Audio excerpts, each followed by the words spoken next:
특별 찬양하겠습니다.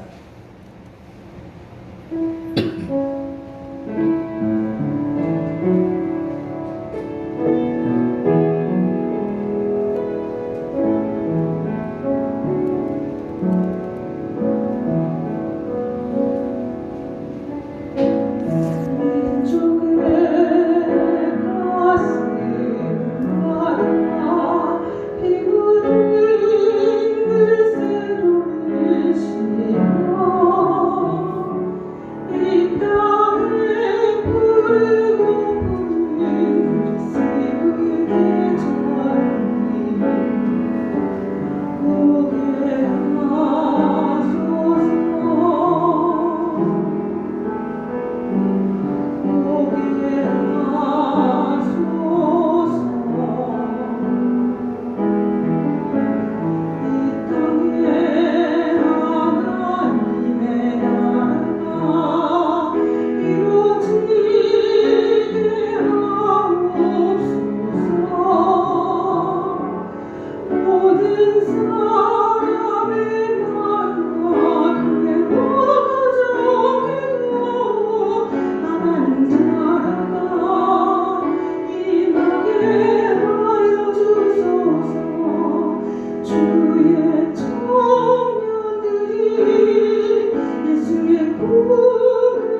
그리고 여섯 번째 교회, 필라델피아 교회는 필라델피아라고 하는 그런 도시도 미국에 있죠, 그죠? 근데 거기가 아니에요. 이 필라델피아는 오늘날 터키의 이즈밀이라고 하는 그런 도시가 바로 이 필라델피아 교회가 있었던 곳입니다. 저희 교회가 이렇게 뜻을 가지고 후원하는 그 선교사가 바로 그 지역에서 지금 사역하고 있어요. 좀 이 코로나도 가시고 또 조금 우리 교인들이 이 선교에 대한 열망이 좀 더 활발해지고 딱 굳어지면 그 사람들 다 데리고 터키에 가서 그 터키에 가면 이 신약 시대를 우리가 한눈에 볼 수 있어요. 신약 시대를. 그래서 한번 꼭 가보고 싶은 그런 곳이기도 합니다. 그런데 이 필라델피아라고 하는 이 이름의 뜻은 형제 사랑을 얘기해요. 사랑, 형제 간의 사랑. 근데 약 BC 189년경에 버가모의 왕 유메네스나 아니면 그 형제 아탈루스라고 하는 사람에 의해서 창건했을 거라고 보는데 왜 창건했느냐 하면 이 버가모 왕들에게 종속되어 있는 그 중앙 지역을 안정시키고 규제하고 교육하기 위해서 이 필라델피아 도시가 세워졌다고 그렇게 보는 겁니다. 그런데 거기가 상당히 괜찮은 지역이에요. 북서쪽과 동쪽을 이렇게 연결해주는 그 상업과 통신의 요충지였어요. 그리고 비교적 낮은 언덕에 이렇게 군대가 주둔하고 있었기 때문에 군사적인 그런 지역이기도 했고요. 필라델피아는 지리적으로 이제 카타카우멘의 끝에 그 자리하고 있어요. 그래서 그 카타카우멘에는 그 활화산, 아직도 살아있는 그 화산이 있고요. 그래서 자주 지진이 일어나는 지역이에요. 그 지역이. 그래서 AD 17년에 지진이 일어나가지고 필라델피아를 포함한 12도시가 다 그 피해를 보고 파괴됐어요. 도시 자체가. 또 AD 60년에도 라오디게아를 파괴한 그 지진에 대한 공포가 아주 채 떨쳐지기도 전에 지금 이 편지를 필라델피아 교회가 받은 거예요. 그러니까 늘 이 화산과 이 지진으로 인해서 그냥 삶의 자리가 온전하지 않아요. 근데 신비로운 것은 그 화산재가 날리고 화산이 흘러내려가 가지고 거기 땅들이 아주 비옥해져요. 그러니까 그곳을 찾아 떠나는 거야. 화산재로 인해서 더 이상 뭐 이렇게 살 수 없는 그런 마을은 다 버리고 새로 형성된 그러한 비옥한 그 땅을 찾아서 늘 옮겨 다니는 게 이 지역 사람들의 특징이에요. 그런데 이렇게 심각한 그 지진을 당했을 때 로마 황제 티베리우스가 이 재건하는데 상당한 도움을 줘요. 그리고 이 티베리우스의 양자 겸 후계자인 게르마니쿠스라고 하는 사람을 아주 대대적으로 영예롭게 하기 위해서 그를 숭배하고 신전을 짓고 막 그랬습니다. 여기도 역시 이 황제 숭배가 아주 일어날 수밖에 없는 그런 지리적인 조건을 가지고 있다는 거예요. 근데 이 필라델피아의 특산물이 뭘까요? 필라델피아의 특산물 포도예요. 포도. 그래서 그들의 신은 이 포도주를 주관하는 신 디오니시우스가 바로 그들의 주신입니다. 근데 로마가 이런 그 가뭄에 막 시달리고 그러면서 양식이 필요하니까 니네들 이제 포도 그만 만들고 반을 잘라가지고 거기다 옥수수를 심어라. 왜? 양식을 조달하라고. 그래가지고 로마에 대해서 불만도 좀 갖기도 했어요. 그런데 그러던 그런 역사 가운데 어떻게 그곳에 교회가 들어섰느냐? 그건 두란노 소원에서 사도 바울이 말씀을 증거할 때 은혜 받은 자들이 자기 고향으로 돌아가서 세웠다고 보는 게 그냥 일반적인 정설입니다. 그런데 이 교회의 특징은 뭐예요? 7교회 가운데 예수님께 책망을 듣지 않은 2교회가 있는데 하나는 서머나 교회고 또 다른 하나는 바로 이 빌라델비아 교회입니다. 책망이 없고 칭찬만 있는 교회예요. 그 칭찬이 뭐 대단한 게 아니에요. 오늘 말씀해 보니까 적은 능력을 가지고 내 말을 지키고 내 이름을 배반치 아니했다. 존 스토트라고 하는 유명한 성경 주석가가 이 빌라델비아 교회가 그 당시 가지고 있었던 문제를 3개 지적을 해요. 첫째는 뭐냐 하면 그들은 교세가 상당히 적었고 로마 사회에서도 아주 계급이 낮은 사람들로 구성되어 있었기 때문에 그 지역에 이렇게 영향력을 끼칠 만한 교회가 아니었다. 그게 첫째고요. 둘째는 오늘도 사탄의 회당이라고 불리는 그 유대인들이 여기에 또 많이 파고들어서 유대인의 그 등살에 못 견딜 정도로 아주 심각한 박해를 받을 수밖에 없었다는 거예요.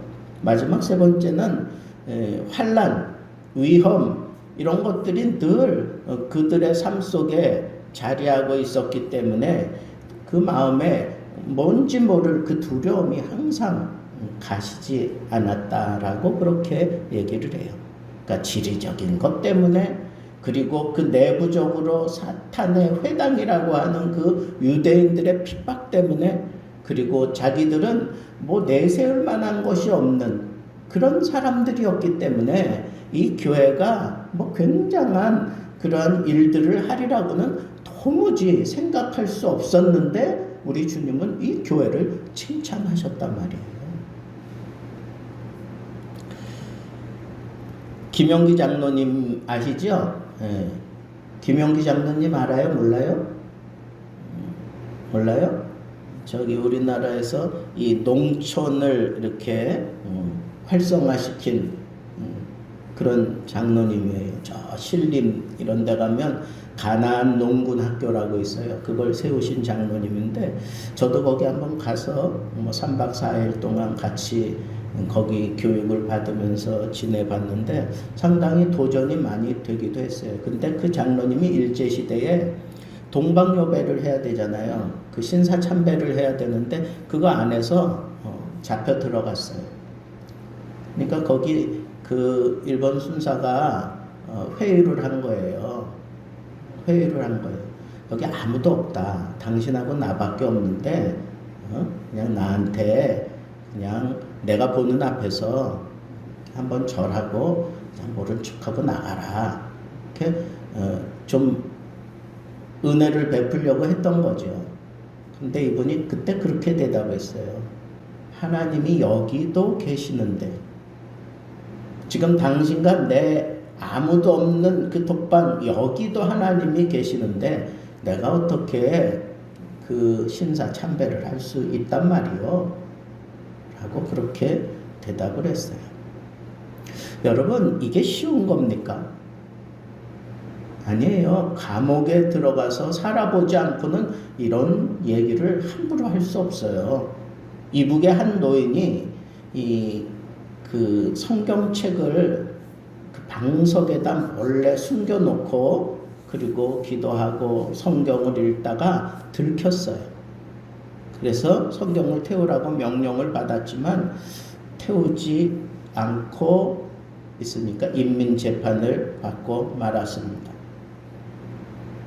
그래서 죽었어요. 그냥 태워버리면 되는데 뭐 이런저런 얘기 할 수 있잖아요. 뭐 내 마음속에 뭐 집어넣었다, 뭐 머릿속에 집어넣었다 그러고 이런저런 핑계 댈 수도 있는데 그 성경책 자체를 너무 소중하게 생각을 하니까 그걸 태우지 못했어요.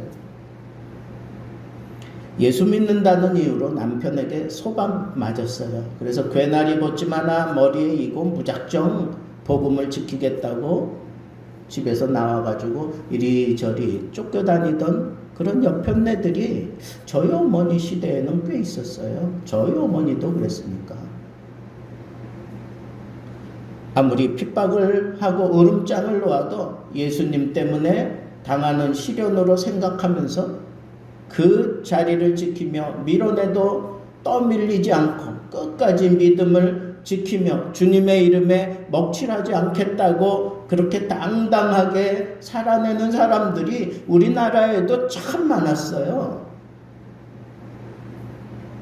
그렇게 살았더니 오히려 핍박하던 자들마저 복음 앞에 무너지게 만드는 놀라운 일들이 우리 주변에서 많이 일어나고 간증을 들으면서 저는 자랐습니다.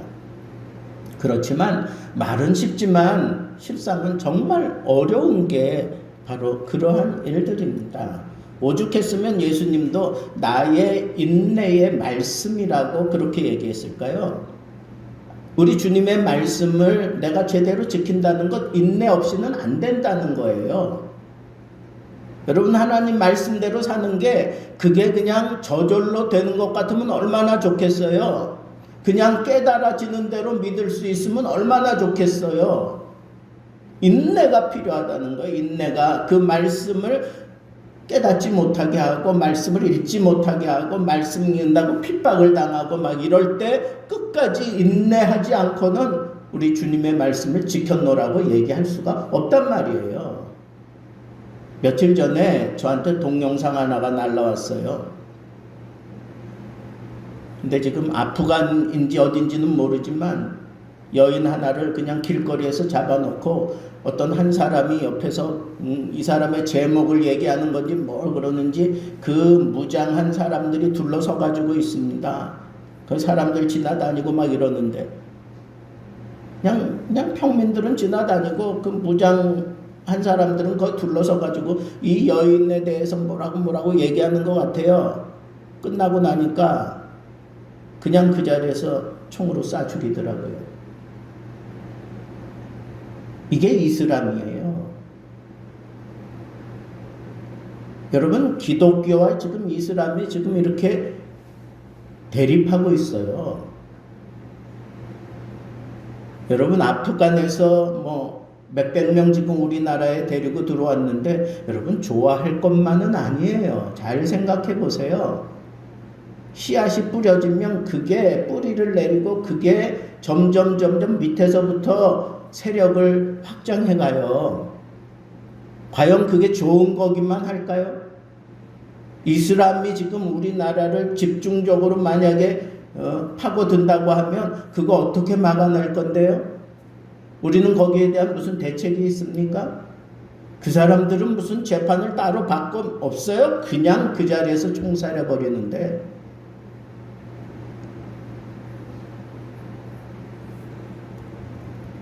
만약에 큰 능력을 가지고 사명을 받은 자 같으면 그거 지키겠다고 그 사명을 포기하지 않겠노라고 막 그러면서 발버둥이라도 치지만 이처럼 빌라델비아 교인들처럼 적은 능력을 가진 사람들, 뭐 내세울 게 없는 사람들, 그런 사람들이 이 인내의 말씀을 지킨다는 거 이건 보통 용기 가지고 되는 게 아니에요. 내부로부터 심한 환란이 퍼부어지고 있잖아요.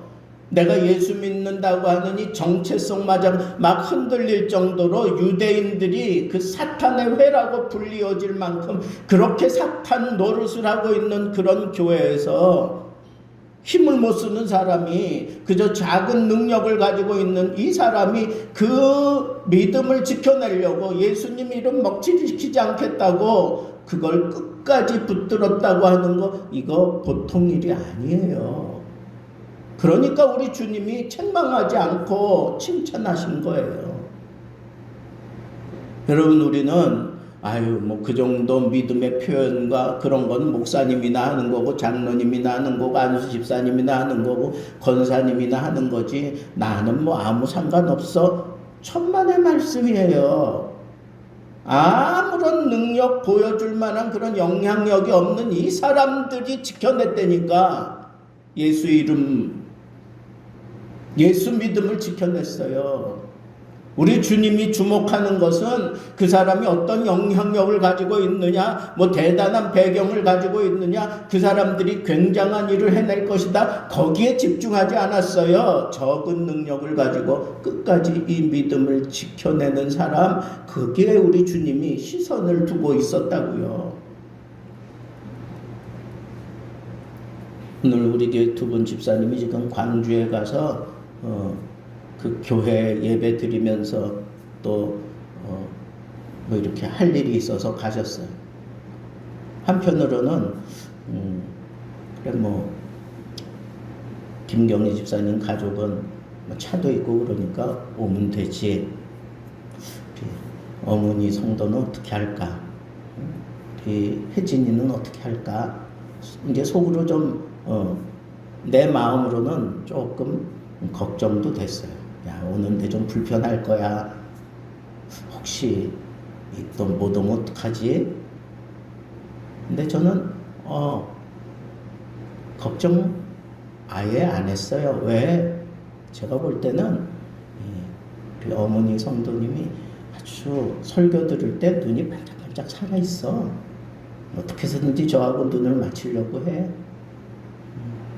혜진이도 아빠 품에 안겨가지고 아빠 옆에서 뭐 그러지만 설교 들을 때는 그래도 귀담아 듣더라고.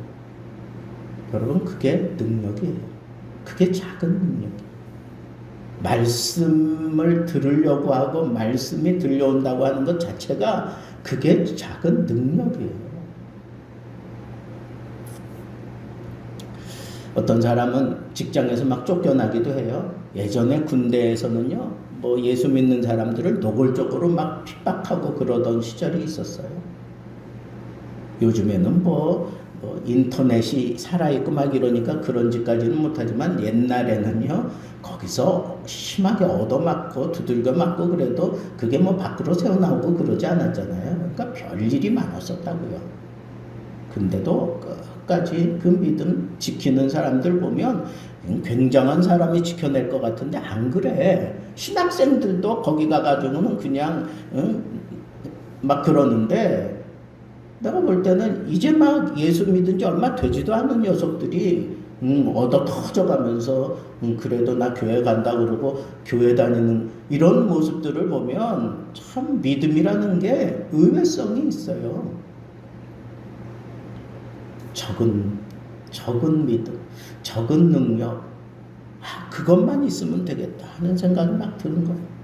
실제로 그렇잖아요. 너희에게 믿음이 겨자씨만한 믿음이 있으며, 여러분 겨자씨 본 적 없죠? 내가 오늘 그거 가지고 내려왔어야 되는데, 야, 코딱지보다도 작고, 코딱지보다도. 코딱지가 뭐 덩어리 큰 것도 가끔 나오잖아요. 근데 이건 진짜 조그매요. 깨보다도 작아. 근데 그게 땅에 떨어져가지고 싹이 나고 자랄 때에는요, 큰 아름다운 나무가 돼요. 여러분, 우리에게 필요한 건 적은 능력이에요. 믿음이 적은 능력으로 내 속에 자리하고 있으면 그걸로 충분하다는 거예요. 제가 왜 이렇게 얘기하겠어요? 그 능력을 사용하라는 거야. 그 능력 부끄럽다고 사장시키지 말고 그 능력을 사용하라는 거예요. 그 조그마한 능력, 그것만 가지고도 하나님의 영광, 하나님의 나라는 이 세상에 퍼져가게 되어 있어요.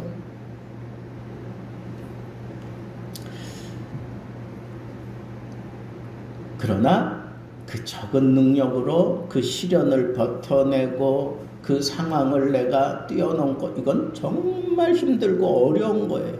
왜 저렇게 무모하게 믿음을 지키려고 하나? 별것도 아닌데 네가 뭐 그렇게 뭐 한다고 해서 뭐 변화되는 게 뭐가 있다고 그냥 죽으면 죽는 신용하고 뭐 그러면 되지 뭘 니까짓 게 뭐 네가 하나 변한다고 해서 뭐 달라질 게 뭐가 있다고 막 사람들이 그럴 거예요. 무모하다고 왜 저렇게 미련하게 구느냐고. 근데요 적은 능력이라도 그 속에 파고 들어가 있으면 나를 가만 놔두지 않아. 왜 그런지 아세요? 보세요. 빌라델피아 교회가 이렇게 무모한 듯 보이는 이 믿음을 지켜내는 이유가 뭘까요? 그 원인이 뭘까요? 그럼 예수님을 보면 알아요. 예수님께서 그 교회에 오셔가지고 뭐라 그랬냐면 너희 앞에 열린 문을 두었다 그랬어요. 열린 문을 두었다. 이 열린 문은 도대체 뭘까요? 왜 이 열린 문이 우리 앞에 펼쳐져 있으면 나도 이렇게 적은 능력이지만 그것을 표현하면서 예수 이름을 드러내고 이 믿음을 지켜야만 될까요? 그건 그 열린 문이 의미하는 바는 믿음의 문을 얘기하는 거예요. 근데 그걸 우리 주님이 여셨다고 그래요. 열쇠를 가지고 여셨다는 거예요. 내가 광대하고 공효를 이루는 문이 열리고 대적하는 자가 많다고 고린도전서에 그랬어요. 또 고린도후서에는 두로아의 이름에 주 안에서 문이 내게 열렸음에 그랬어요. 바울이 문이 열린 것을 눈으로 봤다는 거예요. 영적인 눈으로 봤다는 거예요. 또 우리를 위하여 기도하되 하나님이 전도할 문을 우리에게 열어주사 그리스도의 비밀을 말하게 하시기를 구하라. 사도 바울이 그렇게 교회에 편지를 쓰면서 요청을 했어요. 여러분 전도하는 것은 이 열려져 있는 문을 통해서 이루어지는 거예요. 열려진 문을 통해서. 근데 우리 주님이 문을 열어 놓으셨다? 근데 우리가 전도하지 않는다? 이건 말이 안 되는 거예요. 말이 안 되는 거예요. 그런데 이 열린 문, 그리스도의 복음을 전할 수 있는 기회라고 생각하면 돼요. 복음을 받아들일 수 있는 마음, 그리고 원수들이 있음에도 불구하고 능률적으로 복음이 전파될 수 있도록 우리 주님이 문을 열어 놓으셨대요. 그러니까 내 조그마한 능력을 가지고도 얼마든지 복음 폭탄을 터뜨릴 수 있는 거예요. 우리 주님이 다 하셨는데. 그러니까 그것을 기회라고 우리가 생각한다면 이거 열려져 있을 때 놓치면 안 된다는 거예요. 우리 주님이 특별히 열쇠를 가지고 있다. 이 얘기는 뭐예요? 언제든지 닫을 수도 있다는 거예요. 닫을 수도 있다는 거예요. 그러니까 구원의 문으로 들어가는 사람들은 나오기 전에 그곳에서 내가 최선을 다하여 전도해야 돼요.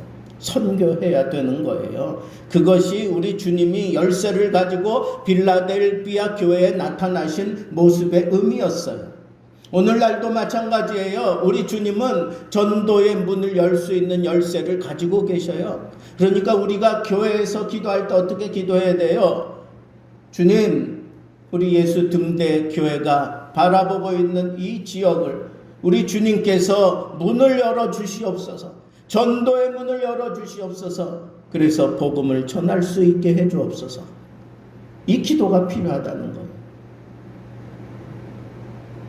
여러분, 제가 이 교회를 개척하고 지금까지 오는 동안에 이 전도하기에 너무 힘든 조건을 가지고 있어.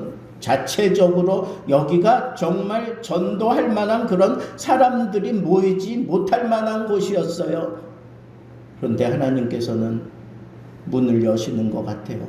이제는 제 마음속으로도 주님께서 문을 여시는구나 하는 그런 확신이 들어요. 여러분, 이제는 열려진 이 전도의 문을 향하여 우리 박차고 들어가서 이 복음 사역 감당해야 돼요. 전도해야 돼요. 선교해야 된다고. 문이 닫히기 전에, 우리 주님이 걸어 잠그기 전에 우리는 전도해야 된다는 거예요.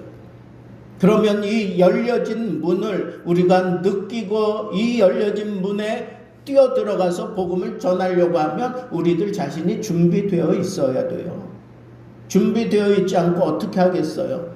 사도적인 열정을 가지고 사명자들이 교회에 몰려드는 것도 중요하고 거기서 집중해서 전도하는, 선교하는 그런 교회로 박차고 나아가는 것, 그것이 바로 우리 주님이 기대하시는 열린 문이라는 거예요. 다윗의 열쇠, 그것을 가지고 계신다 이런 표현했는데 이사야 22장에 보면 히스기야 왕의 국고를 맡은 그 국내 대신 셈나라고 하는 사람이 아수르의 공격이 코앞에 닥쳤는데도 불구하고 자기 묘실 꾸미는 일, 그 묘실을 파고 있었어요. 그것을 아주 굉장하게 이렇게 다듬어 놓으려고. 아니, 세상에 궁전의 그 재물을 담당한 사람이 자기를 위해서 자기 묘실을 준비하고 파고 있는 이런 엉뚱한 짓을 하고 있단 말이에요. 그러니까 히스기야 왕이 셈나를 내쫓고 엘리야김을 그 자리에 세웠어요. 그리고 다시는 이 권세를 다른 사람에게 주지 않겠다. 그러면서 다윗의 집의 열쇠를 그 엘리야김 어깨에 두겠다. 그렇게 얘기해요. 그러면서 하는 얘기가 열면 닫을 자가 없고 닫으면 열 자가 없다 그랬어요. 여기서 우리가 생각해야 되는 게 뭐예요? 주인이 그 집에 들어가는 열쇠를 가지고 사람들이 들어가거나 나가는 것을 허락하는 권위를 가지고 있는 것처럼 엘리야김에게 다윗과 그의 통치하에 약속된 은혜의 그 위대한 보좌를 관리하게 하신 것, 그것을 통해서 우리가 받아야 되는 도전이 뭐냐 이거예요. 주인의 의도대로 한다는 거예요. 주님께서 이 사람에게 옮길 수도 있다는 거예요. 하나님의 뜻대로 하지 못하면 그 열쇠를 뺏어서 저 사람에게 준다는 거예요. 여러분, 우리가 교회 생활하면서 하나님의 뜻대로 하지 못하면 우리 교회를 향했던 그 복의 문이 다른 사람에게 열리고 만다는 거예요. 나는 닫혀버리고. 여러분, 지금 이 시대에 하나님이 열쇠를 가지고 여는 문이 하나 있어요. 그게 뭡니까? 그게 바로 전도의 문이에요. 그게 선교의 문이에요. 이 사명을 우리가 감당하지 못한다면 아무리 하나님 앞에 양손을 들고 복을 달라고 외쳐도, 아무리 다른 일들로 인해서 내가 뭔가를 채운다고 할지라도 우리 하나님은 기대하지 않으세요. 거기에 시선 두지 않습니다. 그냥 닫아버리고 말 거예요. 우리는 전도해야 돼요. 선교해야 돼요. 열려 있을 때 해야 돼요.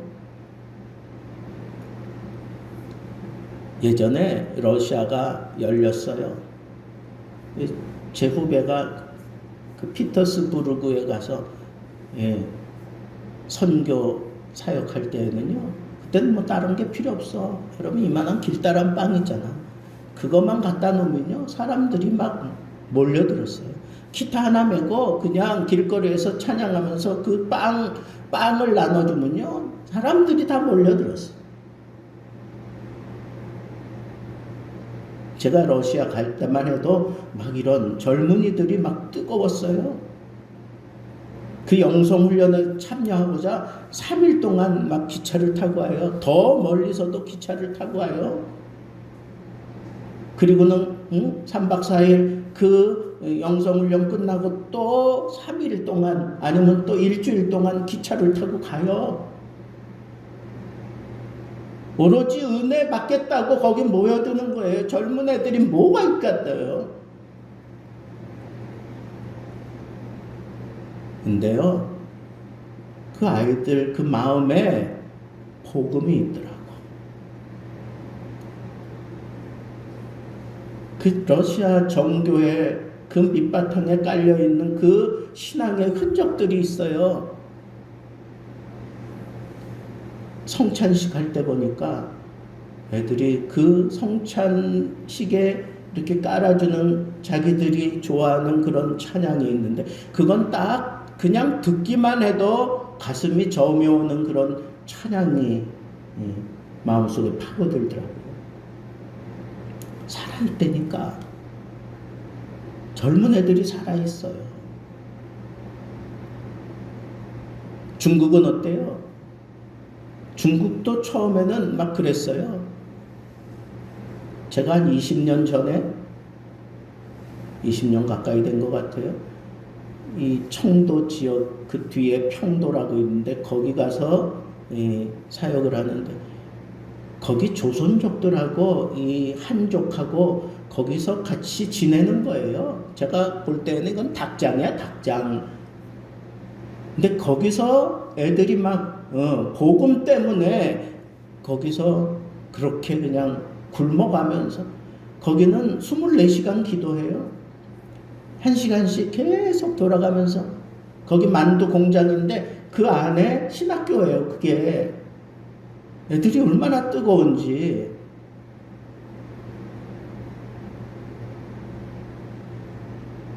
제가 설교하면 그 신학생들 앞에서 강의하면요 애들이 거기에 그냥 푹 빠져가지고 제가 뭐 그렇게 대단한 것도 아닌데 말씀이 막 그냥 살아 움직이고 있는 게 느껴져요. 근데 제가 거기서 나오고 한 5, 6년 지났을까? 그리고 난 다음에 확 뒤집어졌어요. 이젠 공안들이 막 뒤지고 다녀요. 그리고는 다 내쫓잖아요. 요즘에는 다 내쫓아요. 중국도 그래, 러시아도 그래. 3개월짜리 비자를 주고 3개월 후에는 또 무조건 나가야 돼요. 그리고 다시 들어와서 뭘 하도 선교사라는 이름으로 들어올 수 없어요. 만두공장 사장 아니면 무슨 사업상의 무슨 사장 이름으로 그렇게 들어가지. 자꾸 닫힌다고요. 지금 이 복음의 문이 닫히고 있다고. 요즘 세계의 어떤 뉴스가 지금 집약해서 들어오는 걸 보세요. 이슬람이 점점 거세지면서 지금 이 복음의 문이 자꾸 닫혀져 가는 거 여러분들 눈에 보이지 않습니까? 두렵지 않아요? 지금 막 길거리에서 막 총 쏴 죽이는 그런 사람들, 지네들 마음대로 막 재판해 놓고 막 쏴 죽이는 그런 사람들 속에서 어떻게 이 복음을 들고 가는 사람들이 안전할 수 있으며 두려움 없을 수 있겠느냐고요. 점점 닫혀져 가고 있다고요. 준비해야 돼요. 언제 하나님이 나를 부르셔서 나를 그곳에 세울지, 아니면 내가 살아가고 있는 이 세상에서 언제 하나님이 이 지역의 문을 열고 나를 그곳에 집어넣을지 나는 몰라요. 문이 열려 있을 때 그 기회를 놓치지 말아야 합니다. 그렇기 때문에 우리는 이 복음에 대한 열정을 불러일으켜야 돼요. 복음이 부르면 그저 무조건 달려갈 수 있는 그런 심성을 우리는 갖추고 살아야 돼요. 언제라도 이 복음 앞에 부끄럽지 않게 우리가 올라서야 됩니다. 점점 자꾸 좁아져요. 제2차 세계대전이 끝나고 메가더 장군인 미국 선교본부에 편지를 썼어요. 지금 일본은 선교의 황금기를 맞고 있습니다. 수천 명의 선교사가 필요합니다. 보내달라 그랬지만 미국에서는 100명도 안 되는 선교사만 보냈어요. 그러는 동안 일본은 명치 유신을 통해서 나라가 부강해지기 시작했습니다. 물질에 의존하는 나라로 바뀌게 되었습니다. 복음에 대한 관심이 이제는 일본은 없이 살아가고 있는 나라가 되어진 것 같아 보이기도 합니다. 어쩌면 일본에는 이 복음의 문이 닫혀져 있는 건지도 모르겠습니다. 하나님이 다시 열어주시기 전에는 일본의 복음을 들고 들어가서 전한다는 게 쉽지 않아요. 그래서 제가 예전에 있던 교회 청년들에게 그런 주문을 했어요. 여러분들이 일본에 관심을 가지면 좋겠다. 그냥 땅 밟기라도 한번 해보자. 무박 2일 그래서 그냥 일본의 어느 지역에 가서 그 지역 상황을 한번 보고 이 5만 개가 넘는 그런 신을 섬기는 이 일본 사람들의 그 삶의 질을 보고 그 심성을 한번 들여다보고, 그래서 그 마음이 뜨거워지는 사람들이 있으면 이 일본을 붙잡고 기도하고 선교사로 파송시켜 달라고, 하나님 앞에 좀 그렇게 매달리면 좋겠다, 막 그런 설교를 한 적이 있습니다. 여러분들은 어떻습니까? 준비되어 있어야 돼요. 하나님이 부르시면 무조건 뛰쳐나갈 수 있는 그런 준비가 되어 있지 않으면 나는 열려져 있어도 나는 복음을 전할 수 없어요. 닫혀지는 걸 뻔히 보면서도 나는 아무것도 할 수가 없습니다. 화급한 마음으로 전하지 않으면 내게 화가 있겠다라고 생각하는 그런 마음이 있어야 돼요. 이 복음의 영광을 생각하며 하나님 나를 복음의 영광을 누릴 수 있는 그런 자리에 세워달라고 그렇게 기도하고 있어야 돼요. 선교의 영광이 뭡니까? 나를 그렇게 핍박하던 사람, 오늘 본문에도 보니까 유대인들이 이 교회를 얼마나 핍박했는지 몰라요. 그런데 그 핍박하던 사람들이 이 적은 능력을 가진 자들에 의해서 복음을 받아들이고 변했어요. 그리고는 그 사람들이 나가서 복음을 전하는 그런 모습이 오늘 본문 속에 나타나고 있지 않아요? 선교의 영광이 뭐예요? 전도의 영광이 뭐예요? 복음의 영광이 뭐예요?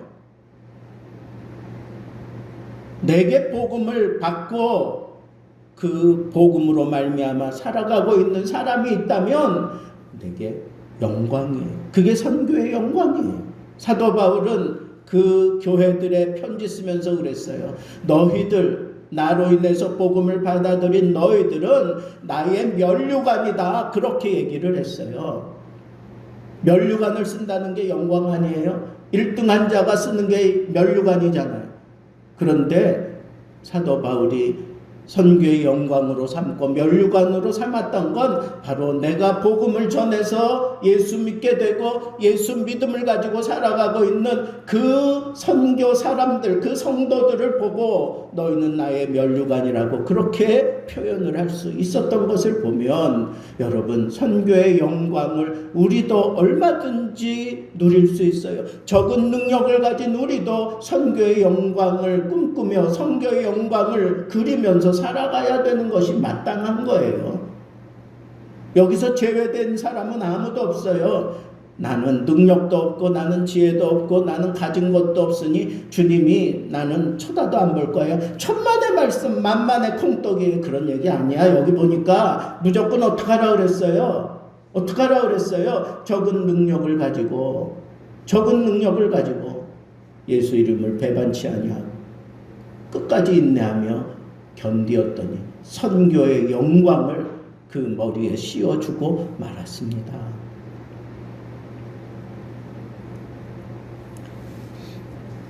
오늘 저는 이 빌라델비아 교회가 가진 그 적은 능력을 추적하면서 우리 주님의 시선이 지금 어디에 있는지 우리가 한번 생각해 보자는 거예요.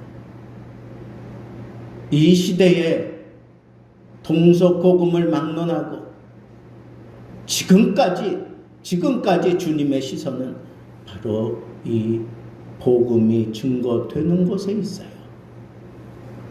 그런데 큰 능력을 가진 자들을 쓰는 그런 시대는 이미 지나갔어요. 적은 능력을 가지고 복음을 끝까지 전하는 자, 하나님은 선교의 영광을 누리게 하셔요. 여러분, 뒤로 물러나면 안 돼요. 지금 우리 주님의 시선이 여러분들에게 있어요. 여러분들에게 있어요. 역사적으로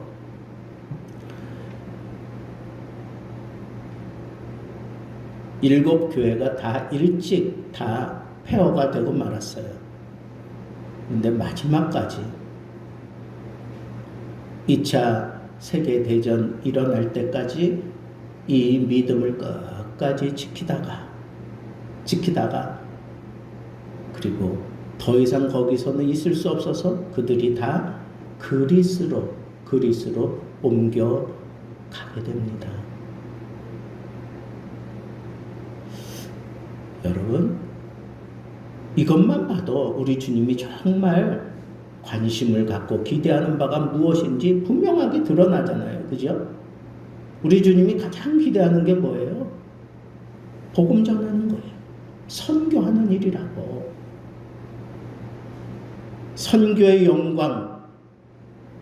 여러분, 내가 뭔가를 갖추어야만 될 거라고 생각하는데 그러지 않아요? 적은 능력을 가지고 겨자씨만한 그런 능력을 가지고 던지세요. 싹을 틔우고 자라나게 하시는 분은 하나님이세요. 우리 예수 등대 교회가 이런 전도하는 교회, 선교하는 교회 되게 해달라고 저는 기도합니다. 이미 복음의 문은 열려 있어요. 닫혀지기 전에 우리의 적은 능력을 써서 이 복음이 확장되고 하나님의 영광이 선포되어지고 우리들이 선교의 영광을 가슴에 안고 살아갈 수 있는 그런 복된 모습이 우리 교회가 꿈꾸는 교회임을 늘 마음에 명심하시고, 주여 내가 여기 있사오니 나를 보내소서. 한번 따라하고 설교 마치겠습니다. 내가 여기 있습니다. 더 크게 내가 여기 있습니다. 나를 보내소서.